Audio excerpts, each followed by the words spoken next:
Hi, I'm Kathy Cruz. I'm a retail coach, a retail store owner, and host of the Savvy Shopkeeper Retail Podcast. I personally know how busy shopkeepers are, so I like to keep podcast episodes short and sweet. These bite-sized podcast episodes, though, they're full of value because I want to help you work less, profit more, and grow your business. This short video introduction is going to be followed by a podcast episode, so feel free to multitask, especially if you have your AirPods in. But sometimes you're going to want to take notes. And don't forget to subscribe to this YouTube channel so you get notified every time I publish a new podcast episode or a new video. Thank you for watching and thank you for listening.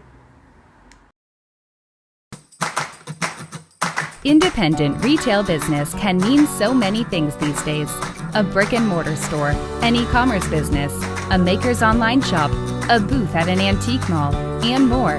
No matter which category you're in, Kathy Cruz, a fellow retail business owner and retail educator, will teach you how to market and manage your business efficiently so you can spend time doing other things you love. Welcome to the Savvy Shopkeeper Podcast. Welcome to episode 76 of the Savvy Shopkeeper Retail Podcast. Want to sell more handmade wholesale products? Stop doing this one thing. I'm your host, Kathy Cruz. So I hope you all enjoyed the Shopkeeper Story series. I know I enjoyed recording them. I enjoyed the conversations with those Master Shopkeepers members. So a special shout out to them. Thank you for taking the time to do that. I know how busy we all are and how busy you all are. And I appreciated you sharing your stories with everyone. So a quick retreat update before I get started. Retreat tickets are still available. If you want to grab a seat, you can visit savvyshopkeeper.com/retreat. That's where you'll find out about the retreat in case you're new around here. It will be in September in Greenville, Michigan. And I just wanted to let you know that, the itinerary is kind of fluid as I go along and figure out what people really want to learn. So there's a questionnaire after you sign up for a ticket, and that's really helped me determine what do I want to fill some of those slots in terms of education with. So I added one class specifically on systems and processes. By far, I also ran a poll in Master Shopkeepers, and that's the one thing people want to learn about. I know for sure the episode I did on systems and processes, and I can't think of what the number was, but that actually generated probably some of the most responses I've ever heard from listeners. So that class is hands down going to be part of the retreat. So that's one presentation that I added that I'll be teaching. And another session that I added is how to get your business seen. It's another question I get. And it could be brick and mortar, online, both. So I've always had this idea for an ebook on this topic, and I'll be creating and designing and publishing that ebook probably sometime in late August, just in time to have it printed. And everyone who attends will get a copy of the ebook. And that's another presentation that I added. So I have a couple more spots to fill. So if you've been wondering about content for the retreat, I thought I'd give you that little update. Again, savvyshopkeeper.com/retreat if you want to grab a seat and join us. This is going to be amazing. Okay, moving on to my intention for this episode. I always like to cover this at the beginning so you know what my intention is. And my intention for this episode is to help handmade wholesalers sell more, like plain and simple. This one is for the makers. But even if you're a retail brick and mortar business owner, you might still find this episode helpful.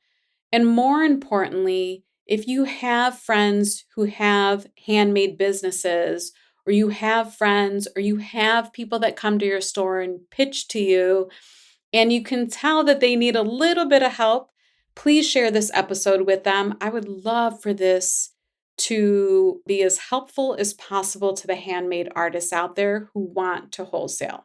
First, I want to start off with the shopkeeper's shout out. And this one is by Brittany. And she titled it, "How is this free?" ? Now, Brittany is the owner of Colopsia Clay. I had to pause there and make sure I said it right, We'll link her jewelry business in the show notes. You have to follow her on Instagram. Brittany is the sweetest soul, but she gave me a 5-star review. I shouldn't say but, I should say, and she gave me a 5-star review. And I'm going to read what she said. The amount of information you receive in such short and concise episodes is unmatched by any podcast I've ever listened to. These episodes get straight to the point and arm you with the knowledge that you can put into action as soon as the episode finishes. Kathy's podcast truly feels like an essential tool in my business, and I'm so grateful for it. This is a free resource that provides priceless lessons that every small business owner can benefit from. I just can't recommend Savvy Shopkeeper enough. Brittany, thank you. I really appreciate the 5-star review. Brittany also, probably over the past couple months, joined the Shopkeepers Lab. And I just have to say how impressed I am with Brittany. Brittany's one of those people that just kind of goes all in. She started her jewelry business. She makes beautiful jewelry with clay. And she just started taking in all of the content. And I can see, because I follow her on Instagram, she's actually a customer in our store too. I can see how she applies everything she learns to her business and to the growth of her business. And now she's participating in markets and pop-ups, and she's creating like special lines of jewelry for local businesses. It's really, really impressive. So I just want to make sure I mention that. Anyhow, Brittany, thank you. I really appreciate the review. Okay, let's get started. What's one reason why handmade wholesalers are selling more, especially over the last few years? It's convenience. That's the reason. There's a reason why platforms like Faire and Tundra, Abound, and Handshake are all working so well. These platforms, they've created an extremely easy and efficient way for store owners to buy wholesale from handmade artists. Think about it. It's all online. It's easy for us, the store owners, to understand the terms.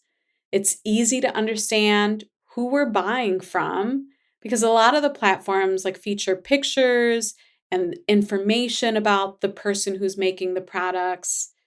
Some other things that these platforms do is they make it easy to pay.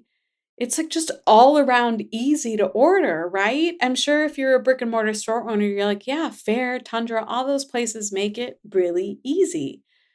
But if makers want to do this independently on their own terms, where maybe they can profit more because they're not paying fees to some of these platforms, or they just want to be able to determine their own terms because sometimes your terms can be determined by the platforms. Whatever it may be, I know there are quite a few handmade artists who just want to be able to do this on their own and not rely on some of these platforms to do it. And if that's what you want to do, then you have to create the ease and efficiency on your own. You have to create the ease and efficiency that these other places are creating for the brick and mortar store owners. You have to do that for the brick and mortar store owners too. I'll be the first to say that I know we're all busy. I completely get it. But if you want to sell more to brick and mortar businesses, if you want to see your products inside more stores, then the one thing you can do is stop setting up roadblocks between you and the store owner. I can't tell you how many times I've been approached in my own store or by email, which is what I prefer, by small handmade business owners looking to sell their products. But I was met with a roadblock or lots of roadblocks with every question that I asked. And I don't get mad. I've learned not to get frustrated with them. Oftentimes, especially the newer handmade artists, they're still learning. They don't know what it is that they need. They just haven't figured it out yet. I get it. This episode is brought to you by Flowdesk. Email marketing shouldn't be so hard. That's what I thought for years when I struggled using another software program to design and send emails for my retail store. Then Flowdesk came along. Now it's so easy to design and send beautifully branded emails to our customers that convert into sales. I also use Flowdesk to send the Savvy Shopkeeper newsletter. Flowdesk is a woman-owned company, and the software is in beta, which means they're still new and building some features, but personally, I have loved it. If you have an email list of over 1,000 or more subscribers, and you send emails to your customers pretty regularly, you know the monthly price for email marketing can add up. At this time, Flowdesk is offering unlimited subscribers and unlimited emails for $38 a month. But I have a special offer for you. You can have unlimited subscribers and send unlimited emails for only $19 a month. To get half off the monthly price of $38, yes, it's only $19 a month, visit savvyshopkeeper.com/flowdesk for a special link. That's savvyshopkeeper.com/flowdesk, FLODESK.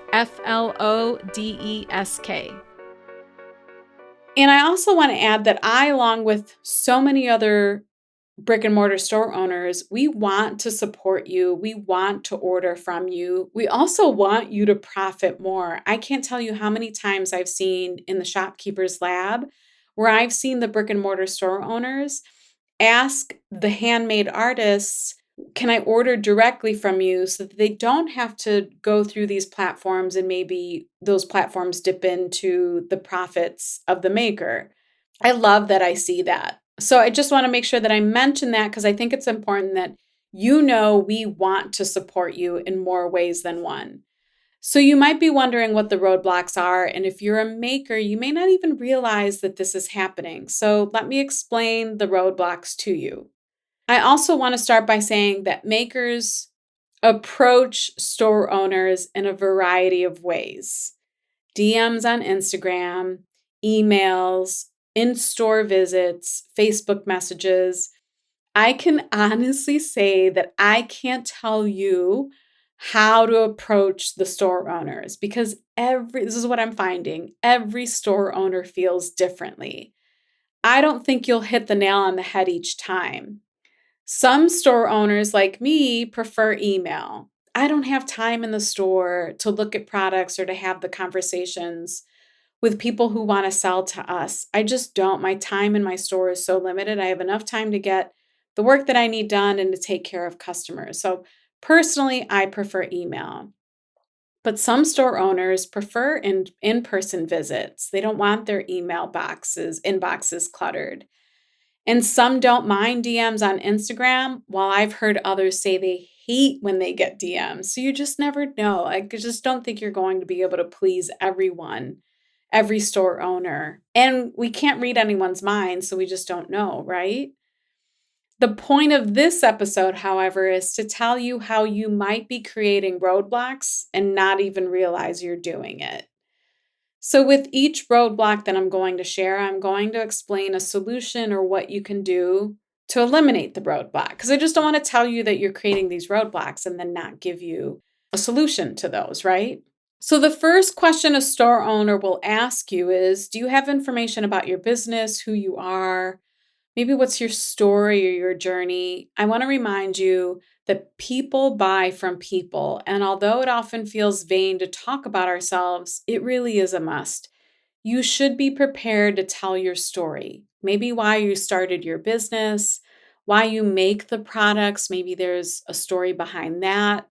Maybe something about the process. But sharing about yourself is what builds trust. So in this situation, you want to be able to provide what I call, maybe there's a name out there for it, I don't know. I call it a brand info sheet, a brand information sheet. And if you're a lab member, a Shopkeepers Lab member, we'll link that in the show notes too. It's in the Shopkeepers Academy, shopkeepersacademy.com. But if you're a lab member and you go to the Makers module, I'm going to list a lot of resources in the Makers module. But to address roadblock number 1, the brand info sheet, there's actually a Canva template I created and recently added in there, where you can just kind of plug in a few pictures and information about your business, about yourself, maybe a couple of your product lines. It's just an introduction about you and your business to the store owner that you're pitching to. Roadblock number 2, and this is the next question a store owner might ask you, is do you have a line sheet or a website? Now, a line sheet is pretty much just a small catalog on paper. And when I say catalog, it doesn't have to be 100. We don't want it to be 100 pages. Most often, the makers that approach me or that I buy from, their line sheets might be 3 to 5 pages. It's a bunch of pictures with your wholesale price, maybe minimum quantity, which we'll talk about next, and pictures of your products so that I can see what it is that I might want to order from you. Oftentimes, if you go into a store or you send one picture, as a store owner, I want to see everything that you have available at wholesale pricing. If you have a full line of products, you should be prepared to show them in some way. So imagine if you just handed the store owner or sent the email, to the store owner, and it had 3 sheets with everything that they needed. We'll also talk about that at the end of this episode. But the question is, do you have a line sheet or a website? So again, in the Makers module, there's a line sheet template through Canva that you can use to create your line sheet. Because I found a few years ago that was one place where the makers were getting stuck. They didn't know how to even start that. It's a simple document, but they didn't even know how to start that design process. And now it's done for you. You just plug in your pictures and your information. So that Canva template is in the lab. And then the other thing I would recommend, if you haven't started a website, one that's really, I guess, wholesale friendly is Shopify. So I would recommend, if you haven't picked a platform and you have a small catalog of products, Shopify is really one of the best places I could point you to in terms of building a website and getting that going. I will again link Shopify in the show notes too. And I think I have a special affiliate offer, so I'll be sure to link the affiliate link so you can grab that. Okay, the next roadblock and the next question a store owner might ask you is, do you sell wholesale or consign? All right, I have to be careful here because this could turn into an hour episode. If you're going to start pitching to retail store owners, please educate yourself on this and decide which it is that you offer, or maybe you decide that you offer both, but you want to know what your terms are if you decide to offer one or the other. So the easiest way for me to explain it is, if you sell wholesale, you're essentially selling your goods to the store owner and then they will sell them to their customers. And if you're consigning, you're renting your goods until or if they sell. So you're renting out those products with the hopes that, of course, all of it will sell. But if it doesn't, the store owner can return them to you. That's the difference between wholesaling and consigning. Again, there's going to be a difference in pricing. I have to be careful here. But I do have a lesson in the lab under the Makers module to help you decide how to do this. You just want to make sure that you're really clear when you approach a brick and mortar store owner about this, because personally in my own store, we don't do consignment. I will only buy wholesale from handmade artists. This episode is brought to you by Gusto. Gusto is a payroll software system for small businesses that makes it easy to add new hires, calculate and withhold taxes, process payroll for employees and contractors, and stay compliant. Even better, Gusto is affordable for small retail business owners. If you're looking to hire and you're overwhelmed by what to withdraw, how to calculate it, what paperwork you need to file, Gusto makes it really easy to manage payroll. The system does it all for you. If you want more like time tracking, workers' compensation benefits, or other benefits for employees, Gusto offers those services too. We all learned in 2020 the value of payroll employees versus subcontractor employees, particularly when we applied for federal assistance programs or local and national grants. If you know it's time to build a team of payroll employees, or you're frustrated with your current payroll provider, and you want to try Gusto for 1 month free, visit savvyshopkeeper.com/Gusto for a special link. That's savvyshopkeeper.com/Gusto, Gusto. The next roadblock is, and the question is, what are your wholesale prices? Again, this could be a rabbit hole, and I could talk about this for a long time. But I think my point here is you want to be really clear you don't want to be wishy-washy on this topic. So you want to determine what are your wholesale prices before you start to sell to retail store owners.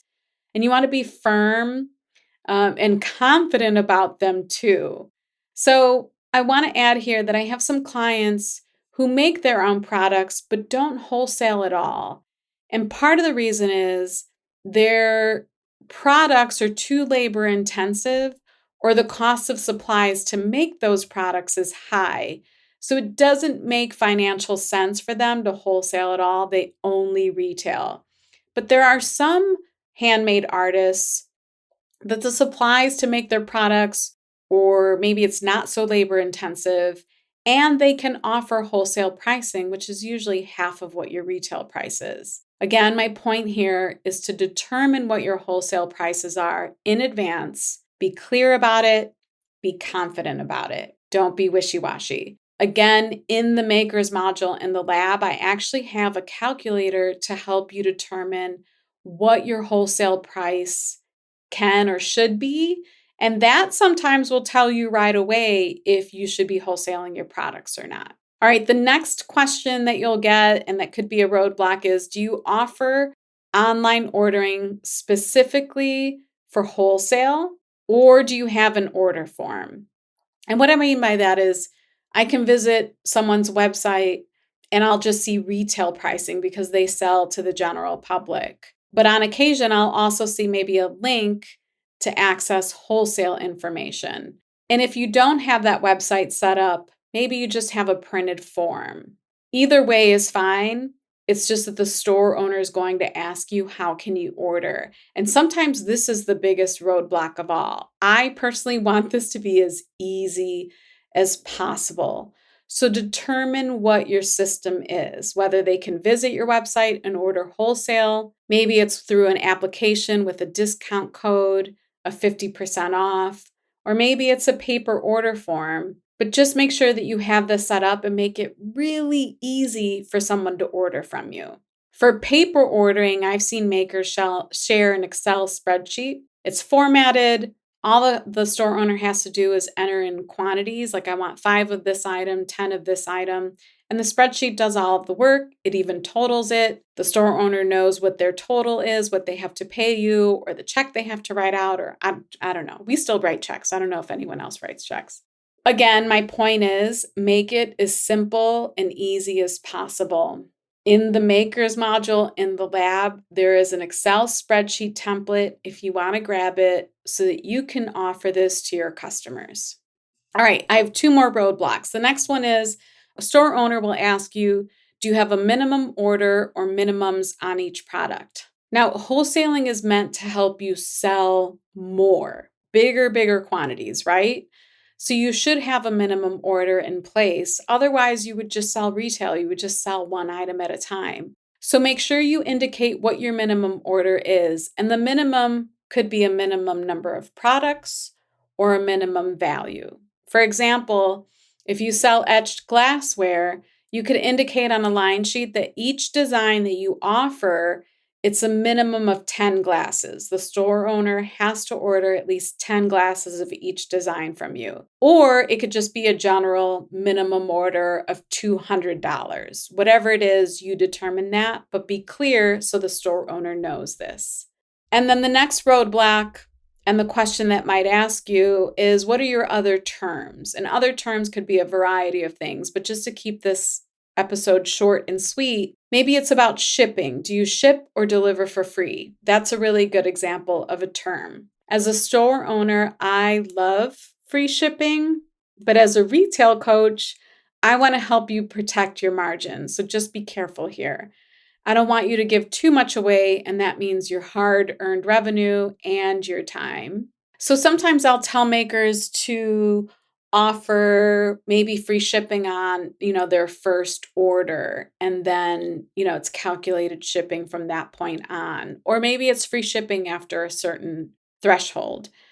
An intro offer to ship or deliver for free is a great idea, but it doesn't mean you have to offer this indefinitely. Either way, you can address roadblock number 6, which was minimum orders or minimum quantities, and roadblock number 7, which was shipping or maybe other terms, you can address this with the terms page on your line sheet. And this is one thing that I actually didn't have on the Canva line sheet template, but I recently added it. So if you want a newer version, or if you want to grab the terms page from the template, by all means, go ahead and go in there and grab it. But again, it's in the makers module in the lab. And the terms page just kind of really breaks down like, you need to order $200, minimum $200 with me. I'll ship your first order for free. I'm trying to think of other terms. I'm drawing a blank, but it kind of lays out all of those other additional questions a retail store owner might have. So you can see that addressing these roadblocks can be done both on paper or on a website. I'm not suggesting that you have to run out and get the best and most expensive website. If anyone knows about taking baby steps, it's me, or about being budget friendly or budget conscious. So to wrap this up, if you're a maker, make it easy for store owners to order from you. Be very clear about how to order from you and stop putting barriers between you and the retail store owner. When I talk about systems and processes, it's kind of funny, I'm doing like a full 180 here since I mentioned that class, that presentation for the retreat. But when I talk about systems and processes, this is a great example of that. So if a maker sent me an email with the parts and pieces I just talked about, I would receive just a few sentences in the email like, hey, Kathy, I've been in your store. I love it. I think my products would be a really good fit. I noticed you didn't sell so-and-so. I hand make these attached. This is what they would say. Attached to the email is my brand information sheet, my line sheet with a terms page, and an order form if you're interested in ordering. Or the person would have a link to their website with all of this information on maybe a wholesale page or wholesale area of their website. So yes, you will invest initial time in setting this whole system up, creating the line sheet, the brand info sheet, the terms, all of that. But once the system is set up, imagine how much easier it makes all of the processes. Is that right? Processes? I think it's processes. How much it makes all of the processes that follow. Keep that in mind. There's an investment in time at the beginning, but the point is for you to be able to maybe pitch to dozens or hundreds of retailers and make it not only easy for yourself, but easy for that store owner too. Again, stop the roadblocks. If you want to see the show notes to this episode or find links to anything I mentioned, and I know I mentioned a ton, you can visit my blog at savvyshopkeeper.com/episode 76. I'll say it again, savvyshopkeeper.com/episode 76. If you find this podcast helpful, please share it. If you have maker friends, artist friends, the handmade artists who sell wholesale, share this episode with them. If you're a store owner and a maker approaches you but isn't quite prepared, share this episode. I want to help our community, whether you're an online shop owner or a brick and mortar store owner. I really want to help you thrive. Also, if you haven't heard, we're currently choosing one name every month from those that submit podcast reviews on Apple Podcast. And this person will get a 30-minute call with me where I help answer questions and coach you regarding your business. We can actually cover a lot in 30 minutes. So thank you for listening. Again, I hope you enjoyed the Shopkeeper Story series. I have another series coming up, maybe after the retreat. I'm excited to record those. I'll have some special guests on those episodes too. I can't think of anything else. I'm happy to be back. It's so funny how I forget how much I enjoy recording these podcast episodes. But thank you for listening. And until the next episode, be savvy and boss up.